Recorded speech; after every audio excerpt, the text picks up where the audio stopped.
Hello, everyone. We're going to get started shortly. We just know sometimes Zoom makes you update, or we want to make sure you can get your audio connected. Give us about 60 seconds for everyone to come into the Zoom webinar, and then we will get started with a few short words by John.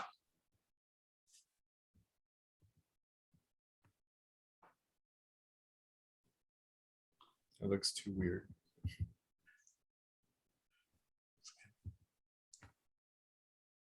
Right. Looks like everyone is coming in, and it seems like everyone's connected to the audio. So we are going to go ahead and get started. We're going to go ahead and get started. I'd like to introduce John Sternlicht. He's the CEO of EDASC, which is the Economic Development Alliance for Skagit County. John, thank you so much for investing your time to be with us today. Thank you, Mario. And thank you, everybody, for participating in this workshop. This is something that EDASC finds really important to do, and there are a number of reasons why. Let me go into it. I know most of you, and you are well acquainted with EDASC. So we are engaged in supporting businesses large and small. But there are particular issues for small to medium-sized enterprises, which makes up 99.8% of all Skagit businesses. Those businesses don't have access to really helpful and significant research tools. And that's one of the things that we wanted to do by providing this tool at no cost on our website. This market research is something that maybe larger companies would have the financial wherewithal and the staffing to be able to do. But for smaller companies, that's just not feasible. So we have this here on our website available to you at any time. And our hope is that, we learned a lot during COVID. A lot more people during COVID also, either because they lost their jobs or wanted more control of their future, decided to become entrepreneurs. So we want to make sure that those entrepreneurs have a better chance at success. You all know how difficult success is to achieve in starting and running your own business. And we want to make the odds a little more in your favor, and that benefits all of us in Skagit County. So these tools will help you know some of the things you need to know that our economic development organization finds really helpful and beneficial. This has worked in a lot of other areas. Size Up is a spinoff of GIS planning. And EDASC has a longstanding relationship with GIS planning because that's who does the site selection tool on our website. And I've known Mario and his colleagues there for a very long time. They're engaged in coming up with new ways for economic development organizations to do a better job, which means helping businesses in that area do a better job. So we're excited you're here and ready to learn how to use this tool. And then in turn, you will be able to teach other people, colleagues or others, how to use this tool as well. And that'll help you be more successful in your business. With that, Mario, take it away. Thank you so much, John. Just to introduce myself, my name is Mario Ubalde. I'm the Director of Customer Success with Size Up. I'm very excited to be showing you this tool today. This is a live demo, but it's not scripted in the way that a normal demo would be. We're really here for you, for your business, for the businesses you're assisting in your location, in your unique industries. So we're going to walk you through a couple of examples, but if you have questions, we have Armando on our team acting as our air traffic controller. Please ask your questions. We'll either answer them in real time, or if you ask such a fantastic question that it deserves discussion, we'll hold it for the end so we can give it the attention that it deserves. Before we get started, this is going to be a live demo, but I do want to provide a little bit of context. I think it's really important to contextualize why Size Up Skagit County is such an important tool. And the answer is because for a lot of you who may be watching this later, it's because you're so busy with your product. servicing your customers right now that you can't attend these type of online meetings? And it's because small businesses tend to engage with these type of analysis and data in the evenings and on weekends. When they're not actually running their business. So it is an online tool that's available 24/7. And the tool that you have is the same data that big businesses use to optimize their decision. If you think locally, the Amazons and Starbucks of the world in Seattle use this data, but the difference is they're getting it from their in-house business analysts, with six-figure salaries and benefits, or they're even working with the large consulting companies, like John mentioned, the McKinseys and Deloittes of the world. But now, EDASC has put this power in your hands so that you can be competitive from a knowledge standpoint with some of these big businesses. We've made it simple to use. You don't have to have an MBA or a degree in quantitative analytics to use it. And we know that you need to collaborate. So while it's an online tool, you can take any of the reports that you've seen and you can export them to a paper format. So you can dump the information to Excel or put it in your business loan application or anything else. And the reason this information matters so much is because of some of the reasons that John identified. We are in an entrepreneurial wave that has been unseen historically. This little dip here was the beginning of the pandemic. And now what we've seen is that people are being more innovative, starting their own businesses more so than ever before. And this isn't just about the United States. It's not about just the Western region. It's happening here in Washington, as you can see. And the reason this matters is it's tough being a small business. This is not our data, but a data from Entrepreneur Investopedia. This is the 5-year survival rate for businesses. And you can see at the end of those 5 years, about 50% have died. But only a small section of them die a natural death. And what we mean by natural death is they're selling horseshoes when people move to cars. They're trying to rent DVDs and VHS tapes when people move to streaming services. A lot of the time, they don't have the data to make good decisions. They're overstaffed, they're understaffed, their revenue projections are too high. And what Size Up can do is give you objective information for you so that you can maximize your knowledge of your industry. And we're going to show it to you across all 4 modules now. Again, feel free to ask questions or Q&A at any time. We're just going to run you through some general examples. And hopefully that will serve as inspiration for you to ask questions about your business or the businesses that you're assisting. So I mentioned it's simple to use. You only have to enter the industry that you're interested in, and it can be as broad or as deep as you want. We could look at restaurants, right? And we could look at anywhere from Anacortes to V.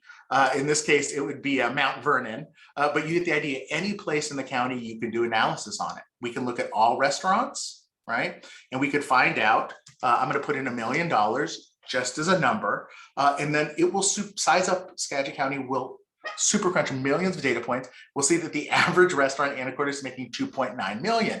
Now, we're looking now at a blended average. That is quite literally all restaurants from fine dining to a taco truck. But we can also go deeper. We can look at Italian restaurants, right? Or we can look at pizza restaurants. It doesn't matter whether you are a machine shop, right? Or a coffee shop, Size Up is designed for you, whether you're business to consumer, business to business, professional services.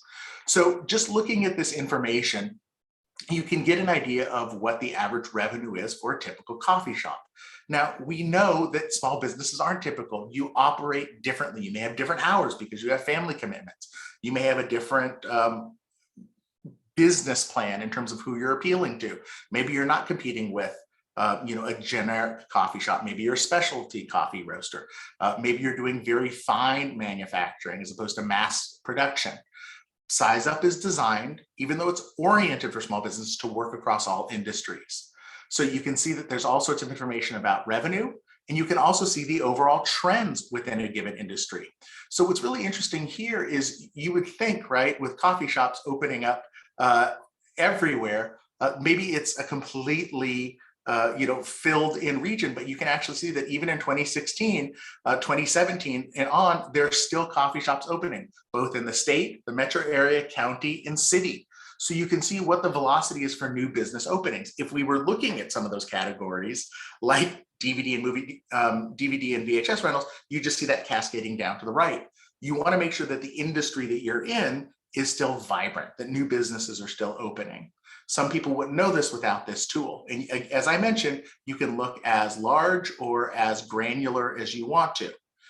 Salary can also be challenging for small businesses. How do you know if you're paying your barista the right amount of money?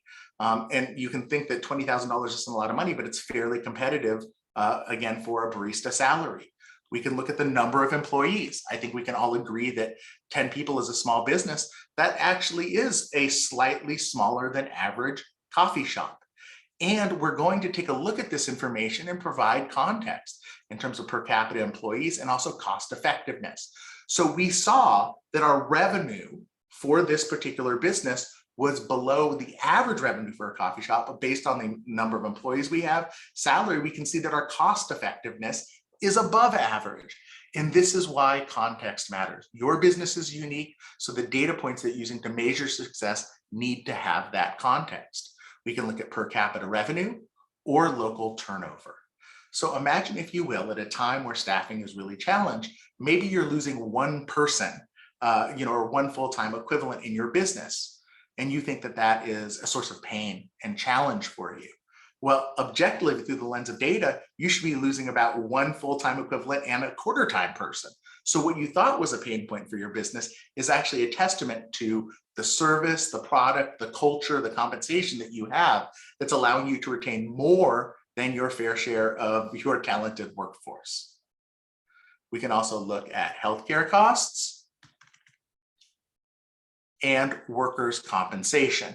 Now, I'm going over these fairly quickly because we have a lot to cover, but you can dive in here and you can see that there's considerations and resources that you can look at, and we provide a dashboard. So imagine if you were starting this coffee shop and you can see at $1 million, you're in the 52nd percentile. Maybe you think that you are going to go up to $1.25 million in the coming years, getting up closer to the average coffee shop. Of course, you might have to add an employee or so to cover that, but you can see how impacts on one input can then affect your cost effectiveness, where you're now 23% above average as you get to that scale and achieve the results of that scale. And all of this information is available in just mere seconds via the Size Up tool, so that you can objectively understand how your business in your industry and your location is performing against its competitors. As I mentioned, we can look at the PDF button and produce that report. So if you wanted to put this information into a business plan or a loan application, you can go ahead and highlight that, or you can send this off to your attorney or your accountant or your investors, depending on who you're trying to work with. So this is the first tool in Size Up Skagit County. It is the My Business or benchmarking tool that helps you understand objectively how your business is performing. Let me just pause there and see if we have any questions about this specific tool. Okay, I don't see any right now, so we're going to go ahead and move on to the competition tool. So the competition tool is a tool that helps you understand. We can move to a different location. Let's go over to Mount Vernon or any other city. But what we can do is we can actually find out information about our entire ecosystem in which we're operating. So this is an example really that we would use for business to consumer, or like retail sales. We want to see where the other coffee shops are.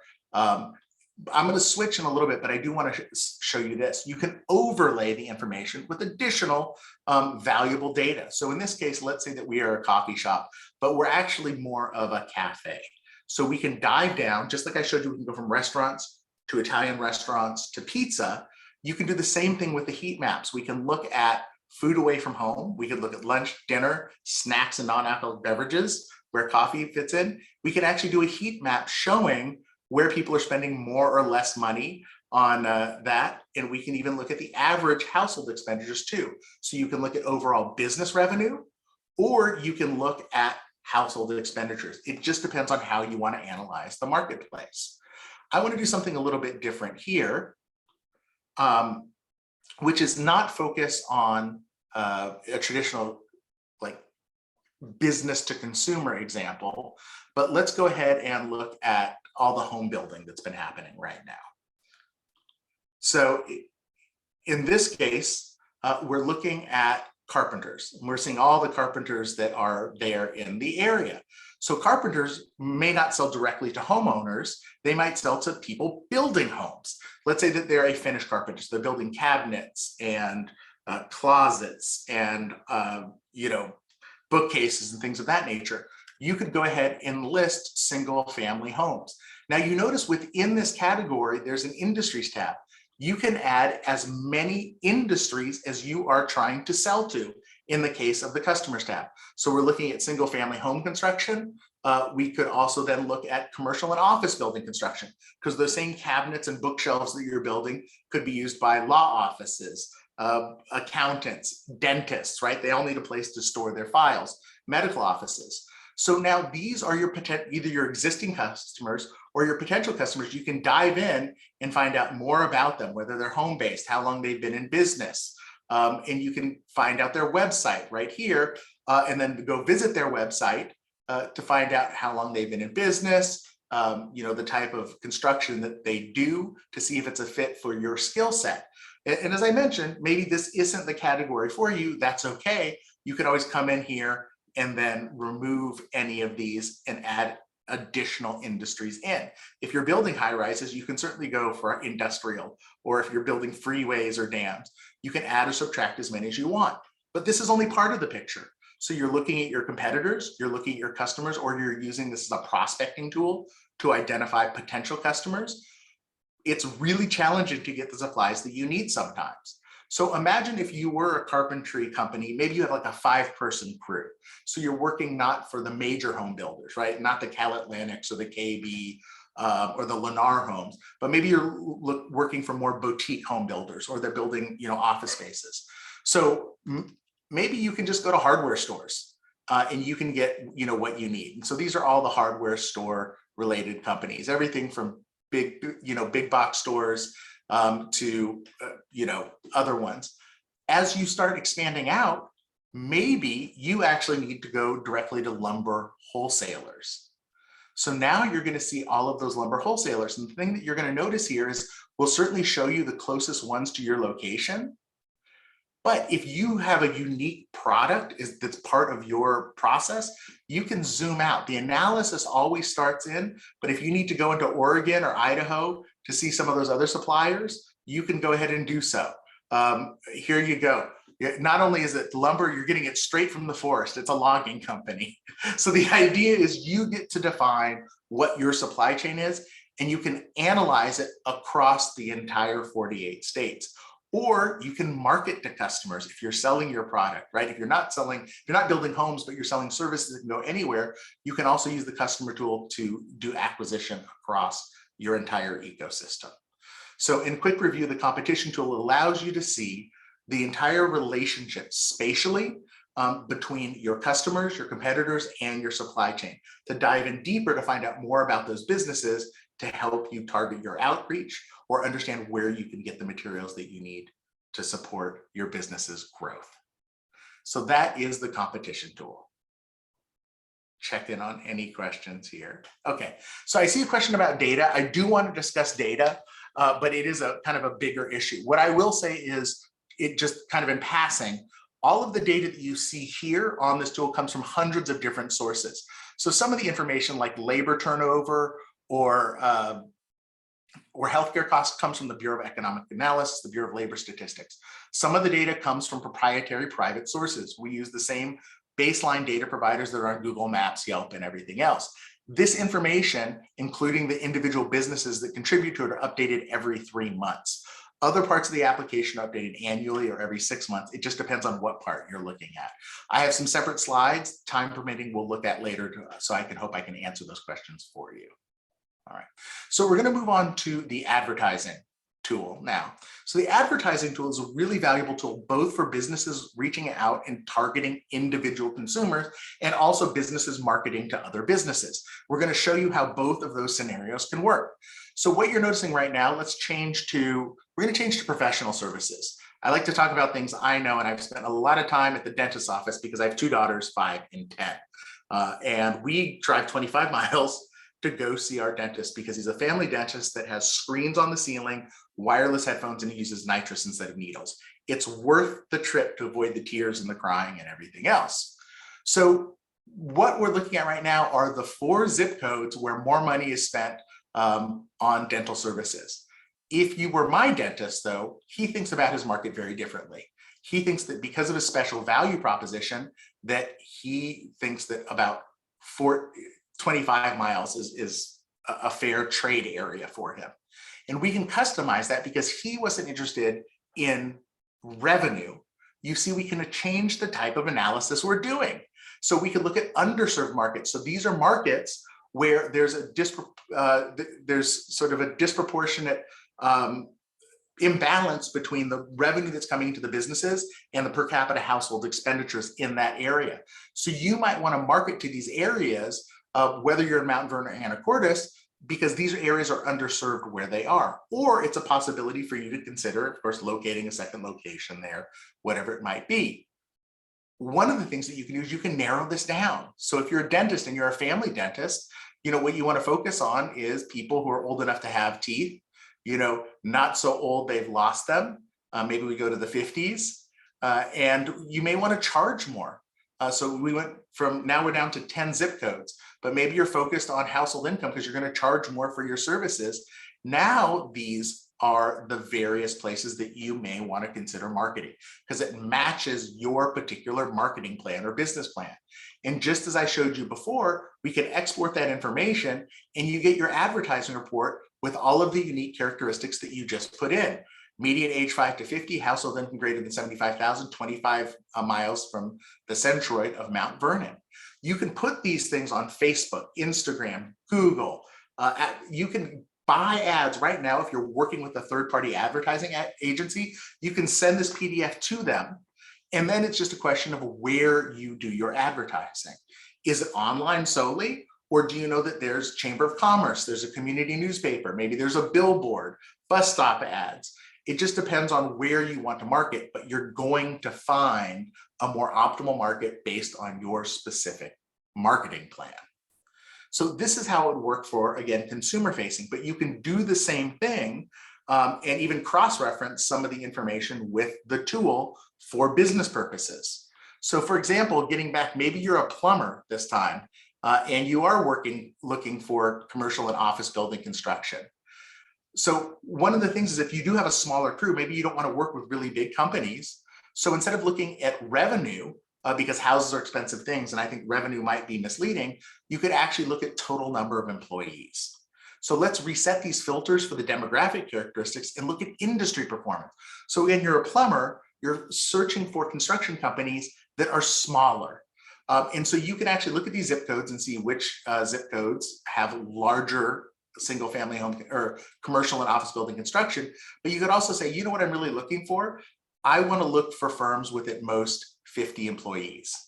Or you could even go smaller and say, it's really boutique. Here are the 3 zip codes that you would look for to build single family homes. This is where these size commercial office building construction companies with 5 to 6 employees are located. Now, where you advertise obviously could change because for professional purposes, you might be advertising on LinkedIn or trade publications or different places, but you're still able to target the market. And this is critical. Targeted marketing is the only way things happen right now. Look at Pepsi, right? One of the largest consumer packaged goods companies in the nation isn't going to sponsor the Super Bowl anymore because they're focused on targeted marketing too. So we need to make sure that every dollar you spend is spent optimally. And this tool can provide that information to you. So that is the advertising tool. I see a question. So yes, I did mention that our tools can go nationwide. Let me just use an example. A lot of people during the pandemic were doing home-based businesses, Etsy and things like that. So imagine if you were making jewelry at home and you wanted to identify, let's go underserved markets. And we're going to go ahead and reset, again, these filters. We're not focused on business. We're focused on, maybe it's like family style jewelry. So jewelry that like mom and me type stuff. Like, it's Mother's Day. So that's right in my head. That's what we were doing. So we could actually go here and say, oh, I'm looking for, specific characteristics. It could be expenditures. It could be median age. Could be all sorts of things. if you wanted to understand where people aren't getting the jewelry sales that they need, we can go nationwide. And now we're going to see that these are the areas that are not getting the jewelry sales that they need. So if you were just focused on total revenue, so Ocean Springs, Mississippi, Ravenna, Ohio, Pearl, Mississippi, Rockingham, North Carolina. If you were like a luxury retailer, maybe total revenue is what you're looking for. Unsurprisingly, New York is the #1 zip code, 10036 for jewelry sales. But the idea is that you can target whatever the market is that you want. So if you're going for high end, you can look in New York and Miami and Atlanta and Los Angeles. If you're looking for areas that are underserved, you can look at whatever you want, and you can do it nationwide, and you can dive in as much as you want if you want to focus on certain demographic characteristics. We'll talk a little bit more about that later. Okay, that's the only question I see about the advertising tool. So I'm going to go ahead and move on to the demographic tool. So this is one of the more powerful tools that we have. It's also the one that really requires you to think about how you want to use the tool, how you want to target your market. There's 3 different ways that you can use this tool. You can do analysis for instance, a metro area, and you can see the population characteristics therein. I like to think the way businesses do, which is generally we don't care about political boundaries. We just need to know who's going to buy our product. So if we wanted to do, for instance, instead of demographic overview, we could do consumer expenditures. We could just choose, here's a Reservation Road, Anacortes. I just chose a random address. We can do a 10-mile analysis. So this is not generic analysis. This is analysis of this specific business. Now, I know people take boats and planes, but if you just want to focus on cars, instead of 10 minutes, we could do drive time. So we switch from miles to minutes by clicking here. We can do consumer expenditures.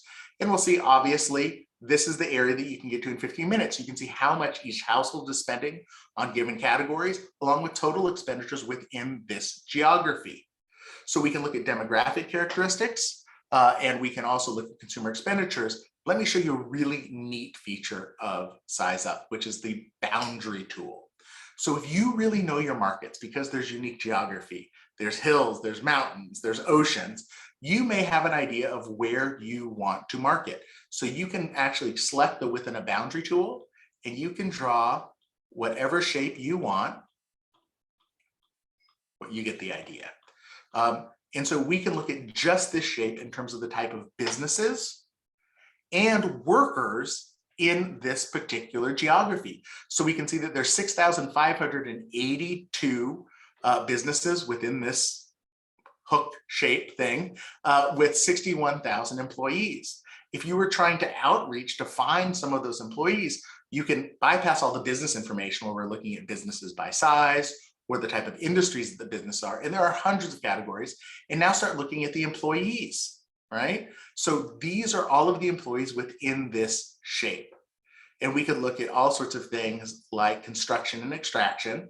That's 2,534 workers, 4.2% of the workforce. We can go, that's nice. I'm not interested in the 57 miners that are there, but I'm interested in construction. And just like we showed you with restaurants, Italian and pizza, we can dive in deeper and say, I'm looking at heavy construction. I'm building bridges, or I'm building high rises. And now we're looking at where those 710 to 1,214 construction workers are, or we can look at it from a percentage perspective. Let me show you something even cooler about the tool. If I'm staying really close to home, now I have neighborhood level information. We've gone from zip codes to block groups. So I know what percentage of these areas have a higher percentage of construction workers that I'm focused on, right? This is where I want to do my outreach. Or it could be lots of other categories. Let's say that you were a women's boutique. Let's go back up here. And instead of, again, doing labor force analysis, we can go ahead and just look at a demographic overview. And what I'm looking for, I'm selling women's clothes, and I'm targeting 30 to 39-year-olds. I have news for you. 20% in this area are 30 to 39-year-olds, and over here is only 9 to 10%. So I'm going to focus on the area that's 15 to 20%, 30 to 30, if that's my target market. If I'm reaching out to families, let's say I have a family restaurant, I might want to look at 4-person households, and I can see what percentage of people within these area are larger households. It just depends if you want to do it as percentage or aggregate numbers. But now I know, unsurprisingly, near the Mount Baker Middle School, there's a higher percentage of 4-person families. And as we head over to the hospital, fewer. It just depends on the type of audience that you're trying to focus on, the type of consumer or the type of worker that you're trying to attract. The tool can do it all, either by drive time, radius, by political boundary, which we call for a place, or you can create a customized boundary. But all together, what we're trying to do is give you the information that you need to look at how your business is performing against its competitors, the ecosystem in which you're operating from both the competitors, your customers, your suppliers, how to optimize your advertising dollar, and then do a deep dive into whatever parameters are important for your business's success. So altogether, those tools comprise the same type of data that big businesses are using to optimize their business decisions. And now that power is in your hands. So I'm going to go ahead and stop the screen share right now, and I'm going to go check in to see if we have any open questions. Armando, can you let me know if I missed anything that was flying by while we were on the demo? Yes, there was one that was alluded to, but can you explain again how often the data is updated? Sure. Let me actually go back to the PowerPoint, and so I can talk about it, kind of how we think about data. So we do have hundreds of data sources. As you know, public companies, they got to reach out to the IRS and tell them how, not the IRS, but the FTC, I'm sorry, or the SEC, with their quarterly updates. So if we get back to that slide, we think of data as being in several different buckets. And I think the ones that you're really going to be focused on are the industry information, which we call firmographic data, and then the demographic data and geographic. So if you look at the industry data, we have millions and millions of data points. It depends on the industry that you're looking at. Attorneys, accountants, they have to pass the bar exam. They have to pass their CPA exam. So it can come from business licenses. It can come from county courthouse filings, annual reports, insurance applications, all of that stuff always aggregated. So we're never displaying private information for those businesses, but shown at the county, city, metro level. That information is updated every 3 months, as I mentioned. Now there's a lag. It's about 3 to 6 months. So, a business might close, a new business might open. We get that onto the system, and all of the calculations related to that business as quickly as possible. If you see something that needs any help, you let us know. You click on the help button. I'll show it to you later on the tool, and then you can send us a message and we can help. I want to be very transparent here. We do not sell your data. We're not data brokers, but we do work with all of the major national data providers, so we can send that information so they can check in with you and then get your information updated. Some of the information on the benchmarking tool, when we talk about turnover rates, that comes from the Bureau of Economic Analysis, Bureau of Labor Statistics. That information is updated annually. And the demographic module that you saw is updated every 6 months. Now that lags about 6 months behind. So right now we're at 2021 with 2026 projections. In a couple months, we'll have 2022 with 2027 projections for demographics. The consumer expenditures come, as you know, from the credit reporting agencies and Visa and MasterCard. They know more about how we spend our money than we do. Well, maybe not you, but at least for me, I think they do, because they target me so well when I get those ads for things. We use Google Maps as the base layer for our mapping, and then we put our proprietary data on top. So each part of the application is updated at different times. It just depends on what you're looking at. But I hope that was a helpful overview for you. So it makes a little bit of sense when you see that. You understand that it's being kept updated. As part of that process, we communicate those updates to Aaron and John and Matthew and the rest of the team. So make sure you sign up for their newsletter so that you can keep abreast. We add new features in. One of the things, and I don't know if I showed this to you, this is one of the new things that we have, but if you were looking for, let's say, let me share my screen again. Let me go to a category that I think might have more. So we're going to go to beauty shops right now. And just to clean up the map a little bit, I'll get rid of some categories. So we're just going to look at beauty shops right now. There we go. So one of the things you can do is you start digging into the tool. You can actually see whether a business is a woman owned or possibly minority owned. And we also have links to social media. So if you want to do more investigation, you can do so. As we add those tools, we make sure that the team's aware of it so that they can communicate that to you. So do sign up for their newsletter so that you can be made aware of when updates are happening or their new features or new benchmarks. So we're constantly working on that. If there's anything that you have issues with, you go ahead and click that help button. It's going to drive you to our support site. You can submit a request or you can read articles. So please do feel free to reach out about that. Mario, actually, we got a question on the data, which is perfect timing for this. For a specific business, what type of information can I get? Can I get the number of employees or the annual revenue for an individual business? No. So while we do have that information as part of our calculations, we err on the side of privacy. So that information will always be aggregated. You can see the average beauty shop, we're overshooting it. Always at what is the statistically relevant and meaningful level. Let me explain what I mean by that, because I know that sounds loaded. So you can see that we have information for beauty shops at the city, county, metro level. You may have businesses in your city, but there might not be enough to create, again, meaningful data.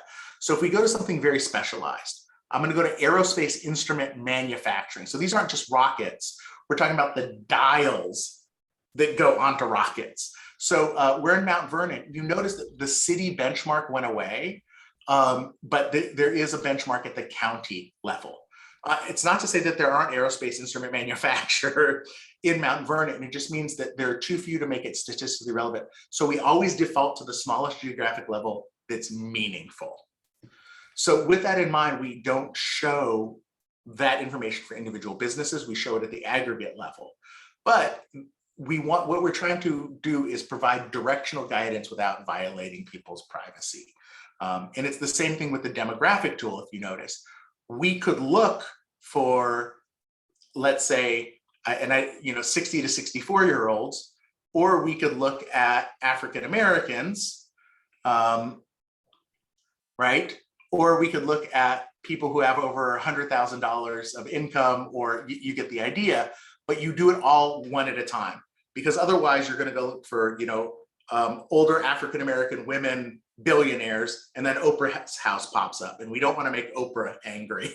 So it's one variable at a time to still provide the information, but in a way that doesn't violate people's sense of privacy. So it's a long-winded answer, but individual information is never shown, only aggregate information down to the census block group level, zip code, or city level is the smallest that will be, depending on what you're looking at. So I think I understood where that question was going, and I just wanted to make sure that I was answering it as broadly as possible. Yes, I think you were able to answer it. Another question that we got come in was, I typed in my industry and I do not see my store show up. Sure. So there are lots of industries, and sometimes your business may not be in the industry that seems intuitive to you. And that's understandable. So what I suggest, and I hate to go back to retail examples, but we could, you can always go up to the highest level. So, you could look at all manufacturing, right? Or you can be more specific and you could say, I just want to look at plastic, right? You could even do plastic injection molding. So what you want to do is search for adjacent industries. And sometimes the category isn't, well, I'll get to that in a second, but I'll show you an example. Let's say that you think you're a coffee shop. It's also possible that you sell food, right? And so maybe you're really a diner, or maybe you're a cafe. You can add or subtract as many industries as you want. It's flexible. So there you go. There's your tea room. So don't feel restricted to just one category, because you want to look at those adjacent businesses. Now, if there's a specific business that you're looking for because you want to find out where they are. I don't know. So here's Coffee Corner. You can actually search for the business name and then pin that. And then you'll see the businesses that are just part of the organic list are listed 1 through 10, but you can pin as many businesses as you want. Maybe you're looking for a coffee roaster, right? And again, and there's a coffee roaster here down in Black Diamond, Washington. So you can search for the business by name. The thing that I would say is just look for adjacent industries and then also understand that you may not be something. I don't want to make jokes since I'm in Austin, even though I'm a native Californian, but like one of the things we get requests for our clients in the Dallas region is eyebrow threading. Eyebrow threading is not its own category yet. And for those of you who don't know what it is, that's okay. I'm there with you. You can tell I was not affected by the pandemic in terms of my barbershop needs. But it fits under, when I researched it, it's personal care and also beauty salons. So you might want to go up a level just to get a broader scope of kind of where your business is. I hope that answers the question. If not, please put it into chat and we can revisit it. All right. Mario, the only other questions I see, I think John and Aaron can answer. The questions are, where can I access this and how much does it cost? All right. Well, if there are no other questions, I'm going to go ahead and ask the EDASC team to come back on video. And we should introduce two people that didn't get a chance to get introduced earlier. So we have with us Aaron Weinberg. He is the Economic Development and External Relations Manager, who is the Program Manager for the Size Up tool. And also Matthew Johnson, Money, who is the Program Support Coordinator. So these are not technical questions, these are policy issues and access issues. So I'm going to go ahead and turn this over to them so they can discuss the ways that you should slip them those envelopes of cash for this wonderful service that they are providing. Aaron and Matthew, over to you. Thanks, Mario. That was great. You know, I learned a little bit on that too. I think it was pretty exciting for the data geeks here. For others, it might be a little overwhelming. So I just want to say that if you are, looking for more of a tutorial, feel free to give us a call or email us, and we can help walk you through some of the steps to get the information that you need. Cost of this is free. We're offering it for free, and it's on our website. And I can share with you the link here. If you go to our website at skagit.org and go to our services market research, that is where you can find it. And I'll drop a link in here as well. And like I said, if you find yourself needing any help or have questions, give us a call and we'll get you set up. Matthew, did you want to share anything? I think Aaron answered all the questions. I'm always here to service whoever needs anything. So you can give me a shot at my line too, and I can help you out. Great. So again, this is not just a tool by itself, although it is intended for you to be able to access it at times where Aaron and Matthew and John, as hard as they work, after you're done closing up the coffee shop at 10 p.m. at night or whatnot, you can take the first step on your own. And then when you need more, there's an entire network of services for you that are all invested in your success. The tool is an investment, and their attention and their ability to assist you is also one that is supporting all those small businesses that John mentioned, which is really the lifeblood of the Skagit County community. So we're really excited by this opportunity for you to look at the tool. If you have any questions, you can reach out to them. The help button is on the tool, so you can reach out to us as well. And unless there's anything else, we'll send it back to you, John, for any closing remarks. I think everybody summed it up pretty well. If you're like me, you're going to have to go in there and play around with it to make sure you understand how to use it. So go ahead and do that. And then as Aaron and Matt said, get in touch if you have any questions, and tell your friends about it and let them know that this is something that might help them do a better job. Thank you all so much. Everyone stay safe. Have a great day and a fantastic week. Thanks, care. Mario. Thanks, Armando.